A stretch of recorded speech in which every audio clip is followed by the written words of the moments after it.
In the winter of 1894, 3 hunters entered the Florida Everglades by skiff, traveling deep into swamp country in search of game and hides. The land was quiet, the water shallow, and the journey felt routine to men used to hard ground and harder work. Then the trails stopped making sense. A trained hunting dog refused to move forward, and a foul stench began to drift through the trees. By the time they understood they were no longer alone, the swamp had already closed in around them. So before we continue here on Late Mysteries, please make sure to leave a like and let us know where you're watching from. Thanks. I did not like taking work from men who bragged too much, but money was money, and the winter trade in Fort Myers had been thin. When I heard that 2 hunters from up the coast wanted a third man who could read a trail in water and grass, I met them behind the warehouse by the river and looked them over before I agreed to anything. Harlan Givens was the older one. Thick in the shoulders, beard cut short, rifle kept clean. He spoke slow and watched people when they spoke back. The other was Clay Rusk, younger, restless, with a new knife on his belt and a way of smiling when he should not. They had a skiff, a box of salt, 2 bedrolls, and a list of hides they planned to bring out if the swamp let them. They said deer first, then otter, and if they found sign of a big cat, they would take it too. They also had a reason they did not put in writing. Harlan leaned closer when the dock noise covered his words. Folks at the edge of the cypress had been leaving meat out for something, he said. Not for dogs, not for hogs. Something tall, something that reeks. You heard of it? I had heard talk like that before. Men come back from drink and claim anything they can name. Still, I had also smelled things in the Everglades that did not fit any animal I knew, and I had seen prints that made me stop and kneel until my knees sank. I've heard, I said. I don't hunt stories. Clay laughed once, sharp, and looked pleased with himself. Good. We hunt meat and hide. If a story shows itself, we take it too. I told them my terms. I choose the camps. I choose the water routes. If I say we turn back, we turn back. Harlan nodded right away. Clay hesitated, then nodded after Harlan did. That was the first time I saw how the group would work. Clay wanted to lead, but he would not step past Harlan's will, at least not in daylight. We pushed off before dawn. The river water was black and smooth where the lantern light touched it. The skiff had a shallow draft, and Harlan handled the oars while I stood near the bow with the pole. Clay sat on the middle plank with the supplies between his boots. He kept tapping his fingers on the rifle stock like he was counting something. Once we left the town edge, the smells changed. Fish, wet wood, and a sweet rot from the sawgrass flats. Mosquitoes found us as the sky began to pale. Clay cursed them. Harlan did not. I did what I always did. I pulled my collar up, kept my mouth shut, and watched the waterline for the first cut where we could slip into the back channels. By mid-morning, we were away from open water and moving between cypress knees. The trunks rose straight, gray, and furred with moss. The skiff slid over shallow stretches where the poles scraped mud. A few times we got out and pushed, water up to our calves, then our knees. Clay complained about wet boots. I told him to take them off if he wanted. He looked at the water and kept them on. We made our first camp on a strip of higher ground where palmetto grew thick. I found a place where the wind could move through, which helps with insects and smoke. Clay wanted to camp closer to the water for an easier start the next day. I said no, and Harlan backed me. Clay's face tightened. Then he turned away and began cutting wood too hard, splitting pieces smaller than needed. That evening, we ate salt pork and hard bread. Harlan spoke about hunting like it was a trade and nothing more. Clay spoke about what he had heard from a fisherman near Naples, that something in the swamp watched boats from the reeds and could stand taller than a man. He kept returning to the smell, describing it with too much interest. It comes before it, Clay said. That's what they say. Like rotten plants. Like sulfur. Like a carcass left in the sun. Stop, I said. You'll make yourself imagine it. Clay looked at me across the fire. You don't believe? I believe the swamp makes fools of men who think it's simple, I said. That's enough. Harlan shifted his eyes from Clay to me, measuring. That night, I slept light. Not from fear, from habit. In the Everglades, you listen for changes. The frogs go quiet when a big thing moves close. Birds shift when something climbs. Water carries sound far, but it also hides it under small noises. I woke twice and heard only insects and the low scrape of wind through palmetto. At first light, we left the camp as it was. Only cold ash and the marks of our boots in the sand. We moved on foot now, leading the skiff along a narrow channel with a rope when it was deep enough, carrying it when it was not. Harlan brought a hound named Loot, a lean brown dog with pale eyes. Loot was trained for deer, and he stayed close until Harlan told him to range. We found deer sign after an hour, fresh droppings and 2 prints at the edge of a muddy patch. I pointed. Harlan nodded and let Loot sniff the ground. The dog's tail moved once, then he went stiff. He did not follow. He backed up, head low, and looked toward the sawgrass as if waiting for permission to leave. Clay saw it and grinned. Dog's got sense, he said. He knows what's out there. Or he smelled a cat, Harlan said. I stepped into the mud and crouched. Deer prints were there, yes, but they were cut by something else that came after. Deeper, wider. The shape did not match a bear. Bears were rare here, and when they did pass, they left a drag from weight and a toe pattern I knew. This was different. The impressions were long, with a clear heel. The toes pressed down like thick knobs in a line. Between the toe marks and the heel was a slight ridge where mud had pushed up. Clay leaned over my shoulder, too close. That's it, he whispered. That's what they say it leaves. I did not answer. I pressed my finger into the edge of the print. The mud still held water. The edges were sharp. It was not old. Harlan's voice came from behind. How far ahead? I stood and pointed into the sawgrass where the water darkened and the channel narrowed.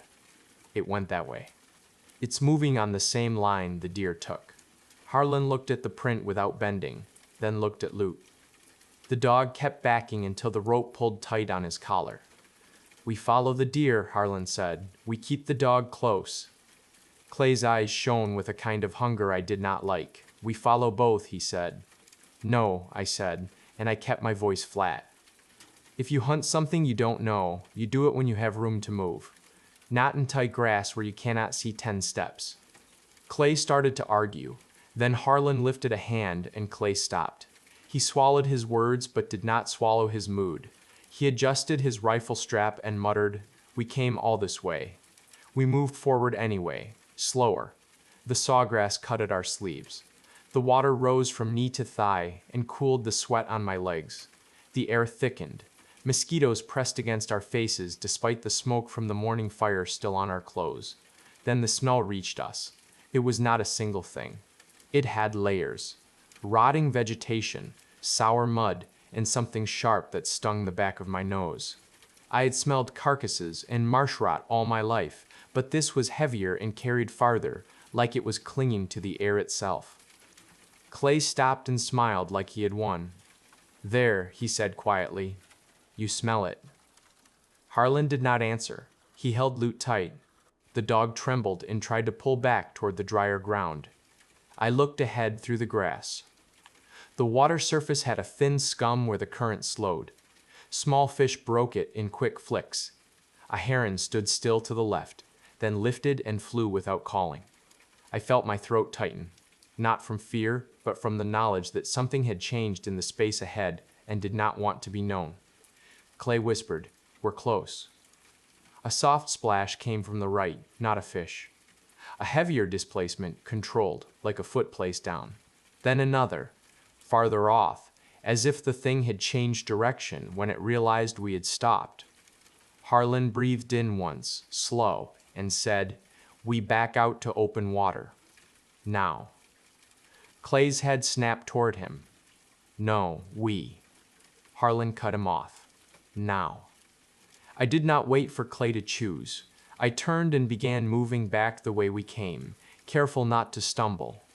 Behind me, Loot whined once and went quiet. Clay hesitated, then followed, water slapping against his thighs in quick steps that made too much noise. As we retreated, the smell stayed with us, then faded in a way that felt deliberate, like the source had paused instead of passed on. When we reached the muddy patch with the prints, I looked down again, expecting nothing but our own tracks smeared over it. A new print had been placed beside the first set while we were in the grass. It was deeper than the others, as if the weight had increased, and it was angled toward our back trail. I did not tell Clay what I felt in that moment. I only said, "Keep moving," and I watched the sawgrass behind us as if it might part and show us what had stepped so close without making a sound. We did not talk until we had the skiff floating again in a wider channel. Harlan set Loot in the bow and tied the rope short so the dog could not jump. Clay sat with his rifle across his knees, staring back at the line of sawgrass as if waiting for it to move. I took the pole and pushed us along, keeping to water deep enough that our wake would not scrape the bottom and leave a clear mark. After a while, Harlan said, "That print was fresh." Clay answered fast, "It followed us." Harlan did not correct him, but he did not agree either. He kept his eyes on the banks. He had the look of a man counting options without showing it. I tried to place what bothered me most. It was not just the print, it was the choice. Whatever made it had stepped into our trail after we turned, not before. It meant it had stayed close enough to know we were leaving, and it had time to place itself where we would see it. It wanted a response. We stopped on a small rise of ground surrounded by water, a patch of firm sand with scrub and a few small pines. It was not good hunting ground, but it gave us sight lines. Harlan wanted to rest there and watch for movement before deciding whether to continue deeper or cut out toward the coast. Clay argued for pushing forward while there was daylight, but the set of Harlan's jaw ended the argument. We pulled the skiff up and turned it over to hide the shine of wet boards. I gathered palmetto fronds and made a low screen on the downwind side. Harlan checked the rifle and counted rounds. Clay walked the edge of the rise, looking at the water like he expected something to come up from it. "Don't walk so much," I told him. "You make noise, and you make it look like you're nervous." He shot me a quick look. "I am not nervous." "You move like you are," I said. He opened his mouth, then shut it. He was angry, but he was also listening, which was new for him. The afternoon dragged. Heat sat on the water and made the air feel thick. The insects came in waves. Loot lay with his head on his paws, eyes open, tracking every sound. Twice the dog lifted his nose and then put it down again, as if deciding not to smell. Near dusk, the smell returned in a faint line. Not strong like before, thin like a warning, carried on a slight shift of wind. Clay noticed it first and looked pleased again, like he could not help himself. "It's back," he said under his breath. Harlan looked at me. "From where?" I stepped to the edge and tested the wind with wet fingers. "North," I said. "Across that grass." Harlan nodded once. He did not move toward it. He moved away from the edge and sat with his back against a pine, rifle ready but not raised. Clay crouched near the screen and stared out. His breathing was loud in the quiet. "Keep your mouth closed," Harlan said without looking at him. "If it comes close, we do not give it a reason." Clay whispered, "What reason would it need?" I watched the sawgrass. The top shifted in small patterns from insects and birds. Then a wider line pushed through, low, not high enough to be a deer head above grass. The movement stopped. The grass eased back into place. Loot's head lifted. The dog did not bark. He made a tight sound in his throat and pressed against the rope until it cut into his collar. Clay raised his rifle too quickly. Harlan reached out and grabbed the barrel, pushing it down with force. I said no, Harlan hissed. Clay's eyes flashed. "It's there. It wants you to do that," Harlan said. "Let it show itself first." Minutes passed. The smell got stronger, then weaker, as if it moved in small circles. I heard a low, wet sound, like fingers dragging through shallow water. It came from the left side of the rise, close enough that I could picture the distance without seeing it. I shifted my weight and felt sand grind under my boot. The dragging sound stopped at once. My stomach turned hard. It had reacted to the smallest noise. It was close enough to hear it, and it had chosen to stop, not flee. Clay whispered, "You heard that?" I did not answer. I took my knife from my belt and held it low, not because I planned to use it, but because holding something kept my hands steady. A branch snapped behind us, back in the scrub on the rise. It was not loud. It was a clean break, like a dry stick under pressure. Lute jerked and tried to spin, but the rope held him. Harlan swung his rifle toward the sound in one smooth motion. Clay turned too, nearly tripping over the screen. "Back," I said, sharp. "Stay together." We stood in a tight line, shoulder to shoulder, watching the dark scrub. The smell hit us stronger now, and it was coming from behind, from the broken branch area, not from the sawgrass. Clay's voice was unsteady. It got around us. Harlan did not speak. His face had gone still, the way it does when a man forces calm onto himself. He took one step sideways to keep the pine at his back so nothing could come from behind him. The scrub rustled once.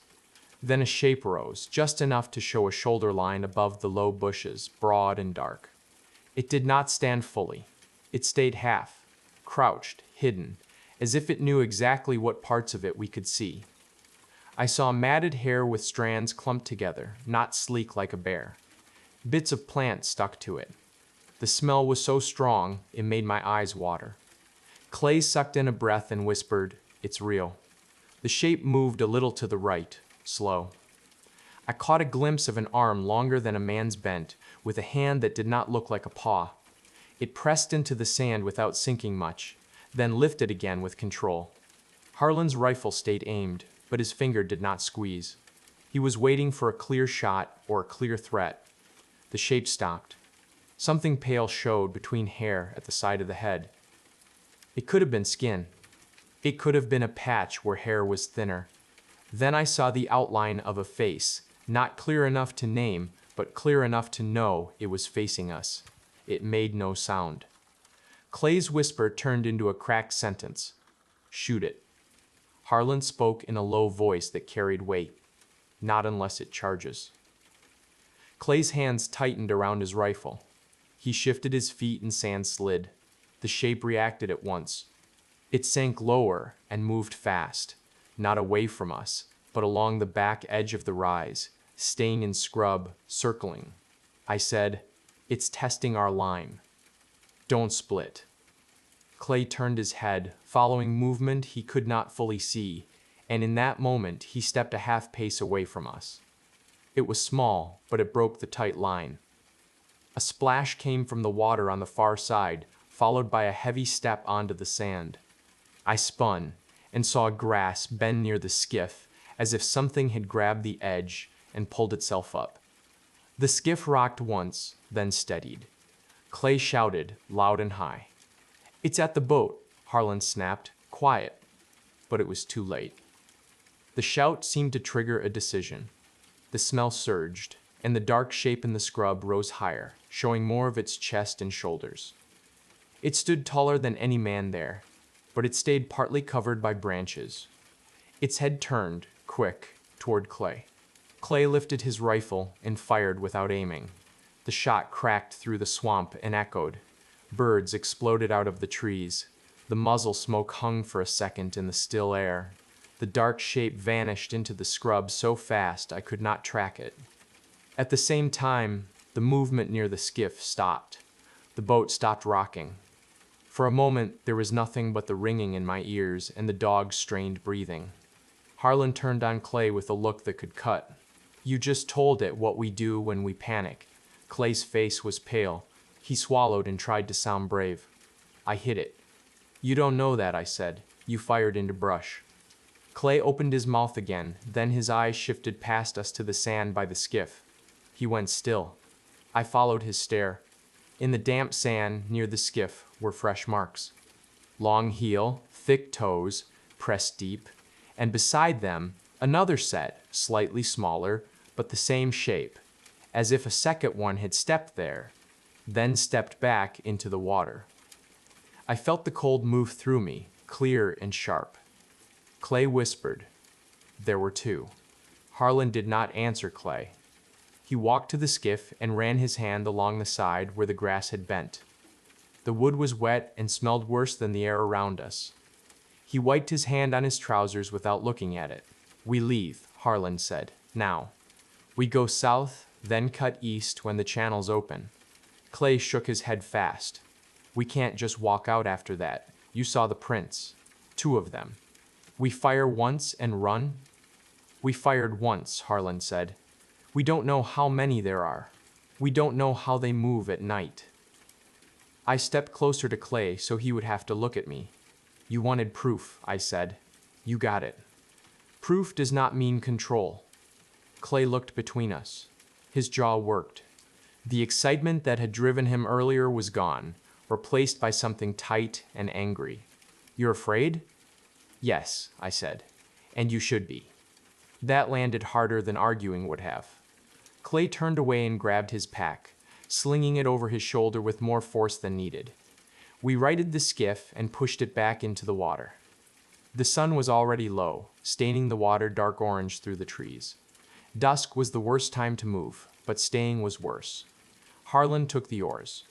I kept the pole ready. Clay sat facing backward, watching the rise fade behind us. The smell followed.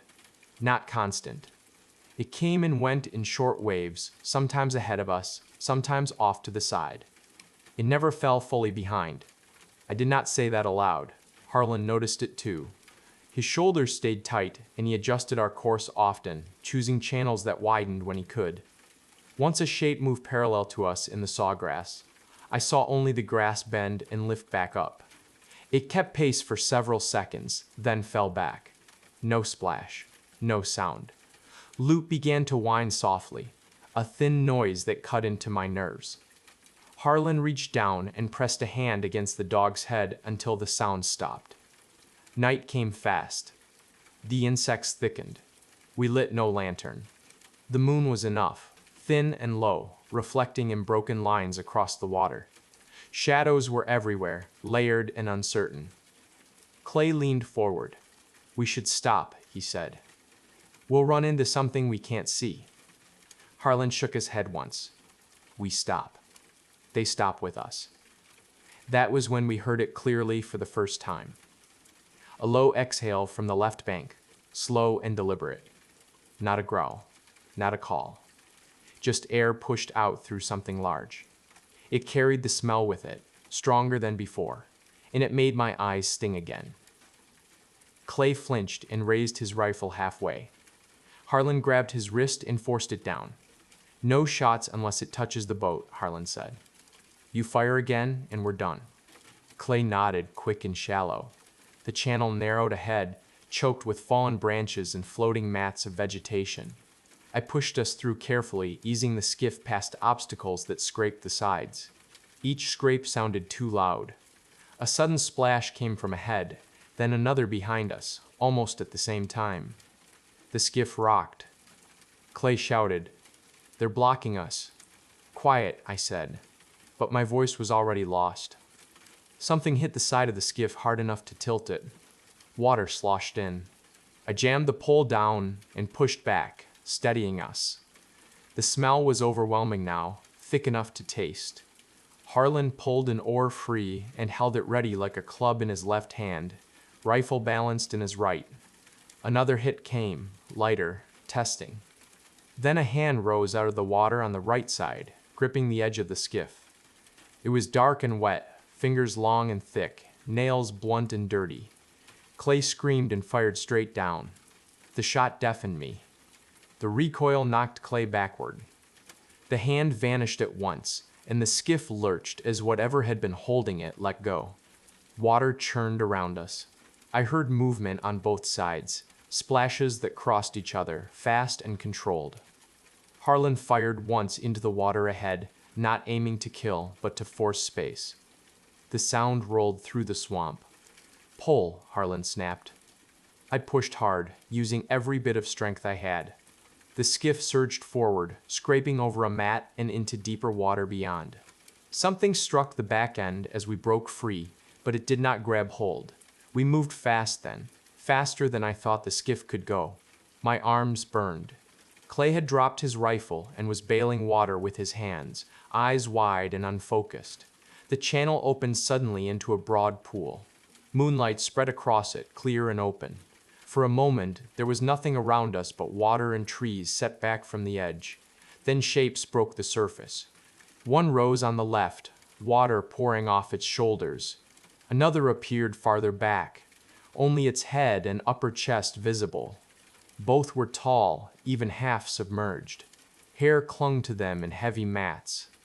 Their faces were shadowed, but I could see eyes reflecting light fixed on us. They did not rush. They watched. The smell was unbearable.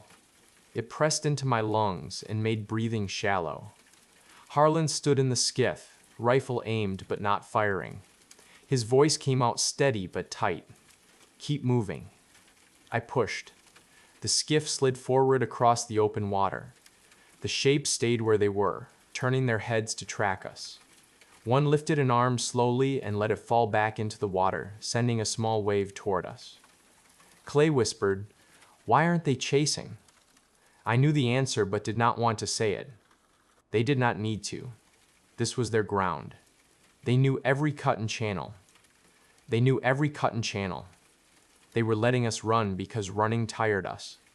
We reached the far edge of the pool and slipped into another channel. The smell faded a little, then returned weaker. I did not look back again. I focused on the pull, on the feel of the mud, on the rhythm of pushing. After a long stretch of silence broken only by insects and water, Harlan said, "They drove us where they wanted earlier." I nodded. "They split us from open roots."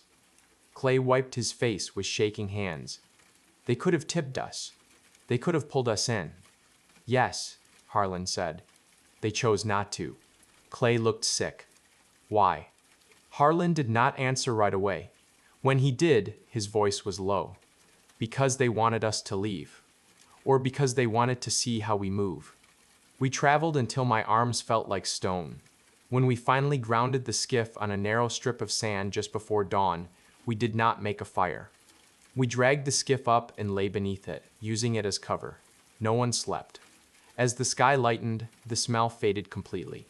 Lute finally relaxed enough to close his eyes.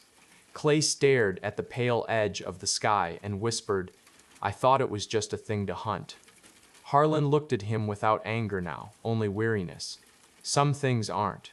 I watched the tree line as light crept in and knew we were not done yet. The swamp had not finished with us. When the sun finally cleared the trees, we moved again without speaking. Harlan wanted distance while the light held. Day made it harder for them to close unseen, but it also made us visible. Nothing here favored men for long. Clay was different now. The restless edge was gone. He moved when told and kept his eyes where they needed to be. Fear had settled into him in a way that stripped out bravado and left something sharper behind. We followed a winding channel south, then east, cutting through water that smelled cleaner, less stagnant. The land rose in small patches, then sank again. Birds returned. Frogs called. Normal sounds came back in pieces, but the silence behind them felt forced, like something holding its breath. Near midday, we found a line of old stakes driven into the mud, half-rotted, marking a forgotten trap line. I recognized the pattern. Someone had worked this area years ago, then stopped. Harlan knelt and examined one of the stakes. "Cut marks," he said. "Clean. Man-made." Clay crouched beside him. "Why would they stop?" I scanned the trees while they talked. Because something else claimed it. The smell returned then. Faint but clear. Not close. Not far. It drifted across us from ahead. Riding a warm pocket of air, Harlan stood slowly. "We don't turn back," he said. "We go through the next open stretch and keep heading east." Clay nodded. He did not argue. The channel widened into a shallow, flooded plain broken by tree islands. Water barely reached our ankles when we stepped out to drag the skiff. That was worse. Shallow water gave them footing. We crossed halfway when Loot froze again. His ears flattened. He did not whine this time. He leaned back against the rope, bracing. Then we heard movement all around us. Not fast, not loud. Multiple points of pressure in the water. Grass shifting. Small ripples converging. Harlan said, "They're closing." Clay raised his rifle, but his hands were steady now. A shape stood up on a tree island to our left, fully upright. No attempt to hide. It was taller than the brush, taller than any man I had known. Hair hung from it in thick sheets, dark and wet, streaked with gray mud. Plants clung to its sides and shoulders. The smell hit us like a wall. Its chest expanded once, then settled. Its head turned slowly, deliberate. Eyes fixed on Harlan. Another shape rose behind us, closer than I expected. Water running off its arms. This one was broader through the shoulders. Its posture was lower, angled forward. Harlan stepped forward. Rifle aimed center mass and said, "Back away." His voice did not shake. The one on the island tilted its head. Its mouth opened slightly. No sound came out. It took one step forward, crushing brush underfoot. Clay fired. The shot struck high in the chest. I saw hair explode outward. The creature staggered half a step, then straightened. No cry. No collapse. It looked down at the impact point, then back at Clay. The second one surged forward. Harlan fired twice in quick succession, aiming lower. One shot struck the shoulder. The other hit the water. The advancing shape slowed, then stopped. The one on the island took another step forward. I realized then what they were doing. They were not attacking to kill. They were advancing to force space, to push us where they wanted. I shouted, "Skiff, now!" We turned and ran, dragging it toward deeper water. The ground sucked at our boots. Clay slipped once and went to a knee. I hauled him up without stopping. Behind us, water surged. Heavy steps followed, not rushed, confident. We reached the channel edge and shoved the skiff in. Harlan jumped aboard first, grabbing the oars. I pushed from behind. Clay scrambled in last, barely clearing the side before something slammed into the back end. The skiff spun sideways. A hand clamped over the edge again. The fingers flexed, testing the wood. Harlan dropped the oar and swung it hard, striking the wrist. The grip loosened, but did not release. Clay leaned over and fired point blank into the arm. The hand let go. The skiff snapped free and drifted into the channel. I jammed the pole down and pushed us forward, heart pounding so hard I could hear it. We moved fast, but the channel funneled us straight toward a dead end of tangled roots and fallen trunks. I saw it too late. "They're hurting us," Clay said, voice tight. Harlan nodded. Then we stopped running. He steered the skiff into a narrow cut beside the dead end and grounded it hard. "Out," he said. We jumped onto a small island of packed earth and roots. Trees stood close together, trunks thick, ground dry enough to stand firm. The smell rolled in heavier than ever. The first one appeared at the channel edge, chest rising and falling. Another moved behind it. A third shape stayed farther back, half hidden, watching. Harlan raised his rifle and fired again, aiming for the head this time. The shot struck the side of the face. The creature reeled, staggered, then dropped to one knee. Clay shouted, "You got it!" The creature pushed itself back up. Blood darkened the hair along its jaw, but it did not retreat. That was when I understood. They were not fragile. They were not animals reacting on fear alone. They were territorial, coordinated, and willing to take pain to enforce a boundary. Harlan lowered his rifle slowly. The lead creature stopped advancing. The others held position. For a long moment, nothing moved. Harlan spoke, not shouting, not pleading. "We're leaving." The creature watched him. Its breathing slowed. Then it turned its head slightly toward the others and made a low sound deep in its chest. Not loud. Controlled. The shakes eased back into the water one by one. The smell began to fade. They withdrew just enough to give us space, but they did not vanish. Clay whispered. They understand. Yes, I said. Enough. We did not wait to see if that would change. We dragged the skiff back into the channel and pushed east without stopping. The smell stayed behind us this time, thinning until it was gone. By the time the sun dipped again, we reached open water that led toward the coast. The swamp opened, trees spread apart, and wind moved freely. Only then did my hands begin to shake. We reached the river mouth after dark. The water widened and deepened, carrying a clean salt edge that cut through the stink still clinging to our clothes. The wind off the gulf pushed insects away and brought back sounds I trusted. Waves against mud banks, distant birds, the slow creak of the skiff as it drifted. None of us spoke until we grounded the skiff on a sandbar near a stand of mangroves. Harlan stepped out first and stood there for a long moment, boots in the water, head lowered. Clay followed, slower, like his legs were unsure they would hold him. I came last and pulled the skiff higher, then turned it on its side out of habit. The smell was gone, fully gone, not fading, not lingering, as if it had never been there at all. Clay sat down hard in the sand and put his face in his hands. He did not cry. He just breathed, deep and uneven, until his shoulders stopped shaking. Harlan checked loot, ran his hands over the dog's ribs and neck. The hound leaned into him and stayed there. We don't go back, Harlan said finally. Clay looked up. His eyes were red and rimmed with salt. Ever? Harlan shook his head. Not there. Not for hides, not for proof. Clay stared out at the dark water. No one will believe us. I said, that's fine. He looked at me then. You don't care.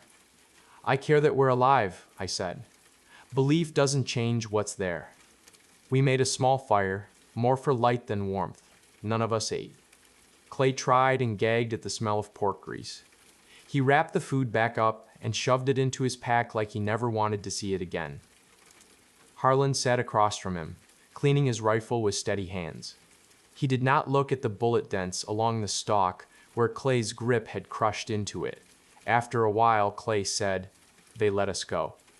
Yes, Harlan said. Why?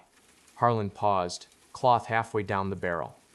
Because we crossed a line and then left. Because we showed them how we move, and they decided we weren't worth the cost. Clay swallowed. And if we'd stayed? Harlan finished cleaning and set the rifle aside. Then we wouldn't be here. We slept in turns. I took the first watch. The night stayed quiet. No smell. No movement beyond what belonged there. When dawn came, it came clean and sharp. We broke camp and pushed off without ceremony. By late morning, we reached a stretch of river that carried signs of people again. Old boat ruts, cut branches, a fishing line tangled in roots. Clay spoke once more as the town came into sight. What do you call them? I thought about that. About stories I'd heard as a boy. About the name that fit the smell more than the shape. People call them skunk apes, I said. That's enough of a name. Clay nodded. He did not smile. We parted ways at the dock. Harlan paid me without argument. Clay did not look at the water when we shook hands. He looked at my face instead, like he wanted to memorize it as proof the last days had been real. Years passed. I heard things. A trapper who vanished south of the same channels. A family who found their hog pen torn apart but nothing taken. A boatman who said something tall watched him from the grass at dusk and then stepped back when he backed away. No one pressed far into that stretch anymore. The trap lines stayed empty. The stories stayed where stories belong, told low without maps. I went back into the Everglades many times after that, but never there. I learned the edges of other places, the rules of other ground. The swamp has many owners, most of them you never see. Once, long after, I crossed paths with Clay in Tampa. He worked on docks then. His hands were scarred. He did not hunt anymore. We did not speak of 1894. We did not need to. Some places do not want men. Some things do not want to be hunted. When they make that clear, the smart ones leave and carry the warning without dressing it up. That is what we